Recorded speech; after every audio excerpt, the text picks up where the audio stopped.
പുതിയൊരു വീഡിയോയിലേക്ക് എല്ലാവർക്കും സ്വാഗതം. അപ്പോൾ ഇന്ന് ഞാൻ നല്ലൊരു ചിക്കൻ്റെ റെസിപ്പി ആയിട്ടാണ് വന്നേക്കുന്നത്.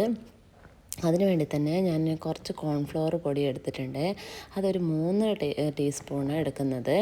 അപ്പോൾ വീഡിയോ സ്കിപ്പ് ചെയ്യാതെ കാണുക. ആരെങ്കിലും ആദ്യമായിട്ട് വീഡിയോ കാണുന്നുണ്ടെങ്കിൽ ഒന്ന് സബ്സ്ക്രൈബ് ചെയ്ത് കാണണേ. അപ്പോൾ 3 സ്പൂണ് കോൺഫ്ലവർ പൊടി എടുത്തിട്ടുണ്ട്. അതുപോലെ തന്നെ 2 മുട്ട എടുത്തിട്ടുണ്ട്.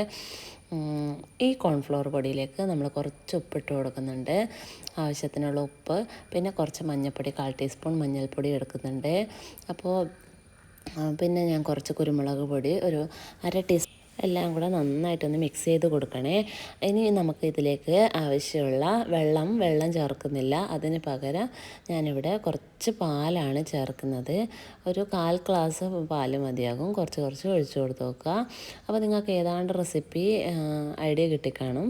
അതേ ചിക്കൻ വെച്ചുള്ള ഒരു റെസിപ്പിയാണ്. വീഡിയോ സ്കിപ്പ് ചെയ്യാതെ കണ്ടു കഴിഞ്ഞാൽ എന്താണ് ഞാൻ ഉണ്ടാക്കാൻ പോകുന്നതെന്ന് നിങ്ങൾക്ക് മനസ്സിലാവുള്ളൂ. അപ്പോൾ ഇനി കുറച്ച് പാലും കൂടെ ഒഴിച്ച് നന്നായിട്ട് ഇളക്കി കൊടുക്കുക.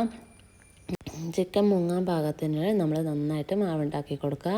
ഇനി ഒരു 2 മുട്ട എടുത്തിട്ടുണ്ടല്ലോ, അത് ഞാൻ പൊട്ടിച്ച് മിക്സിയിലിട്ട് അടിച്ച് വെച്ചിട്ടുണ്ട്. അതിലേക്ക് ഈ ചിക്കനൊന്ന് മുക്കിയെടുക്കുക. അപ്പോൾ നിങ്ങൾക്ക് എന്താണ് റെസിപ്പി എന്ന് നിങ്ങൾക്ക് ഐഡിയ കിട്ടിക്കാണും അല്ലേ. ഇനി ഞാൻ കോൺഫ്ലവർ മാവിലേക്കാണ് ഇതിനൊന്ന് മുക്കിയെടുക്കുന്നത്. അത് കഴിഞ്ഞാണ് നമ്മുടെ അടിപൊളിയായിട്ടുള്ള അടുത്ത ഐറ്റം ഓട്സിലാണ്.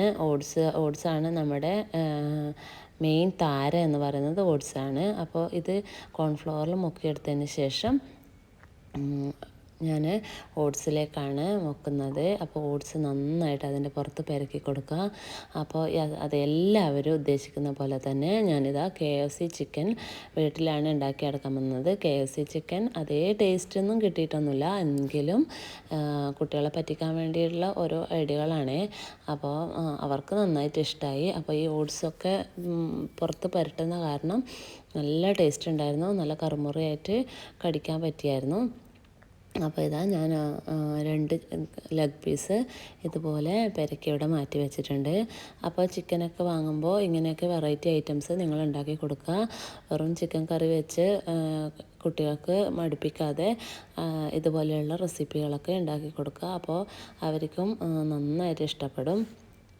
അപ്പോൾ ഇതാ ഞാൻ എല്ലാം കൂടെ ഓട്സിൽ മുക്കി വെച്ചിട്ടുണ്ട്. അപ്പോൾ ഇനി നമുക്ക് ഒരു പാത്രത്തിൽ എണ്ണ ചൂടാകുന്ന സമയത്ത് അതിലേക്ക് ഡീപ്പ് ഫ്രൈ ആണ് ചെയ്യേണ്ടത്. അപ്പോൾ നന്നായിട്ട് എണ്ണ ഒഴിച്ചു കൊടുത്തതിന് ശേഷം ചെറിയ പീസുകളും പിന്നെ ഒരു ലെഗ് പീസും ഒക്കെയാണ് ഞാൻ ആദ്യം തന്നെ ഇട്ട് കൊടുത്തേക്കുന്നത്. അപ്പോൾ നന്നായിട്ട് മൊരിച്ചെടുക്കുക. ഏതാണ്ട് ഒരു 1/2-3/4 മണിക്കൂറോളം ഞാൻ വേവിച്ചെടുത്തിട്ടുണ്ടായിരുന്നു. അപ്പോൾ നന്നായിട്ട് മൊരിഞ്ഞ് വരട്ടെ, എങ്കിലേ നല്ല ക്രിസ്പിനെസ് കിട്ടുള്ളൂ. ഇത് ഓട്സ് ഒട്ടും തന്നെ വിട്ട് വരുന്നൊന്നുമില്ല, നല്ല അടിപൊളിയായിട്ട് നിൽക്കുന്നുണ്ട്. അത് കോൺഫ്ലവറിൽ മുക്കിയെടുത്തുകൊണ്ടാണ്. അപ്പോൾ ബാക്കി വന്ന കുറച്ച് ഓട്സ് ഞാനിങ്ങനെ ഫ്രൈ ചെയ്തെടുത്തായിരുന്നു. അപ്പോൾ അതും കൂടെ അതിൻ്റെ കൂടെ കടിക്കുമ്പോൾ നല്ലൊരു ടേസ്റ്റും നല്ല ക്രിസ്പിനെസ്സൊക്കെ കിട്ടിയിട്ടുണ്ടായിരുന്നു. അപ്പോൾ KFC പുറത്ത് പോയി കഴിക്കാൻ പറ്റാത്തവരൊക്കെ ഇതുപോലെ വീട്ടിൽ തന്നെ ഒന്ന് ട്രൈ ചെയ്ത് നോക്കുക. നല്ല അടിപൊളിയായിട്ട് കിട്ടും. അപ്പോൾ അതിൻ്റെ കൂടെ കഴിക്കാൻ വേണ്ടിയിട്ട് ഞാൻ നല്ലൊരു മയണൈസും കൂടെ ഉണ്ടാക്കിയിട്ടുണ്ട്. മയണൈസിൻ്റെ റെസിപ്പി ഞാൻ ചാനലിൽ ഇട്ടിട്ടുണ്ട്, ഒന്ന് കണ്ടു നോക്കണേ. അപ്പോൾ നല്ല ക്രിസ്പി ആയിട്ടുള്ള അടിപൊളിയായിട്ടുള്ള KFC ചിക്കൻ ഇനി വീട്ടിൽ തന്നെ നമുക്ക് ഉണ്ടാക്കിയെടുക്കാം. അപ്പോൾ കുട്ടികൾക്കൊക്കെ കഴിക്കാൻ പറ്റുന്ന അടിപൊളിയായിട്ടുള്ള KFC ചിക്കൻ കിട്ടിയിട്ടുണ്ട്. അപ്പോൾ സബ്സ്ക്രൈബ് ചെയ്യാൻ മറക്കല്ലേ.